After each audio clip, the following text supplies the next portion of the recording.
और महाराज कहे MLA MP ये सारी पृथ्वी के राजा भी बन जाए वो भी कुछ नहीं है। और इंद्र का राज बहुत श्रेष्ठ है, असंख्य गुणा सुख है। यहाँ सारी पृथ्वी के राजा को जो सुख होता है उससे संख्य गुणा सुख और इंद्र जी को होता है। तो उसको भी कबीर साहब कबीरदास जी ने कहा हमने तो वो काग की बींट दिखा है, इतनी घटिया है ये व्यवस्था इस तीन लोकताई की। तो इंद्र का राज कागदा बेस्टा ना भोगा इंद्राणी नो, और सुखदेव पास हुरंबा आईजा का ध्यान लगा निर्वाणी में।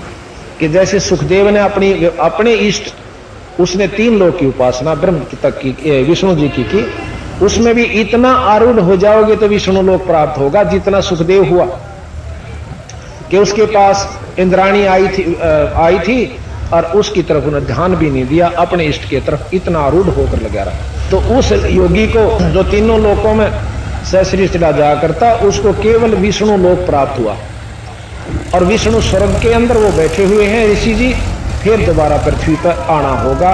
और फिर उसी प्रकार अपना सुखदेव ने अपनी पिछली आप बीती बताई थी एक बार कि मैंने असंख्यों जन्म भोग लिए थे इस लख 84 में। एक बार एक दिन एक सत्संग सुना जिसमें पार्वती और शंकर जी का सत्संग हुआ था। उस सत्संग को सुनकर मैं तोते के अंडे में, और वो भी गला हुआ था, मेरी उम्र खत्म हो चुकी थी, फिर 84 के चक्कर में जाना था। उस सत्संग की वजह से, उन प्रवचनों की वजह से मेरा वो अंडा प्रफुल्लित हुआ और दोबारा मैं तोते के रूप में उसमें बन गया, जीव रूप में। और फिर मैं उस शरीर को छोड़ करके वेद की पत्नी के गर्भ में चला गया। जमाई ली थी वेद व्यास की पत्नी ने, और उसकी गर्भ में चला गया और फिर वेद व्यास का मैं पुत्र कहा। लेकिन उस मंत्र के, उस नाम के सुन लेने से मेरे शरीर में अमरत्व प्राप्त हुआ।